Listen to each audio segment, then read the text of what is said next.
اور آپ کو بتا دوں کہ معصوم یہی چاہتے ہیں کہ ہمارا ہر شیعہ ذاکر ہو. توجہ کیجیے گا، معصوم یہ چاہتے ہیں کہ ہمارا ہر شیعہ ذاکر ہونا چاہیے، اور اس کی فضیلت بھی بیان کی. ذاکر کا مقام کوئی کم نہیں ہے، ذاکر کا بڑا مرتبہ ہے. معصوم کی احادیث اٹھا کے دیکھیں، ذاکرین کے فضائل اگر بیان کیے جائیں تو شاید ایک پوری مجلس درکار ہے یا پورا خمسہ درکار ہے جس میں ذاکرین کے فضائل بیان کیے جائیں.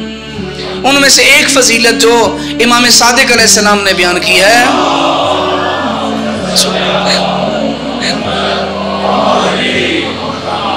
عنوان آپ نے یاد رکھنا ہے کہ معصوم چاہتے ہیں کہ ہمارا ہر شیعہ ذاکر ہونا چاہیے. تو کوشش کریں کوئی بندہ بھی ایسا نہ ہو جس کا نام ذاکرین کی فہرست میں نہ ہو.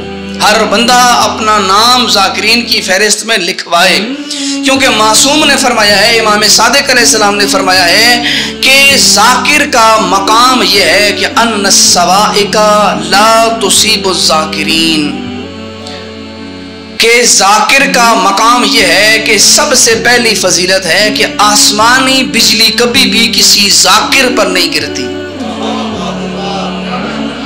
آسمانی بجلی کسی ذاکر پر نہیں گرتی. راوی نے سوال کیا کہ مولا برید ابن معاویہ ہجری 6 امام کے 5ویں امام کے بہت عظیم صحابی، سوال کیا وَمَا الذَّاكِرُ، مولا آپ جو کہہ رہے ہیں ذاکر کا بڑا مقام ہے، ذاکر کی بڑی فضیلت ہے اور ذاکر پر آسمانی بجلی بھی نہیں گرتی ہے، تو مولا ذاکر ہوتا کون ہے؟ وَمَا الذَّاكِرُ.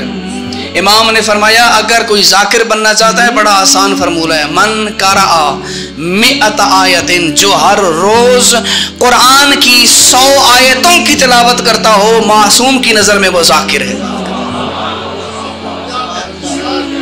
جو ہر روز قرآن کی 100 آیات کی تلاوت کرتا ہو وہ در حقیقت ذاکر ہے. اور بعض روایات میں ملتا ہے کہ من قرأ 50 آیہ، کہ جو 50 آیات کی تلاوت کرے، کوتبہ من الذاکرین، اس کا شمار بھی ذاکروں میں سے ہوگا.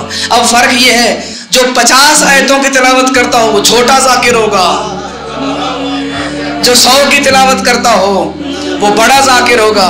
اور اگر کوئی سلطان و ذاکرین بننا چاہتا ہے تو روز 12 پڑھا کرے. ٹھیک ہے، معصوم کے فرمان کے مطابق سید و ذاکرین بننا چاہتا ہے اپنے علاقے کے، اپنے معاشرے کے اندر، یہ سب سے بڑا ذاکروں کا سردار ہے. تو سردار بننے کے لیے قرآن سے واسطہ ہونا ضروری ہے.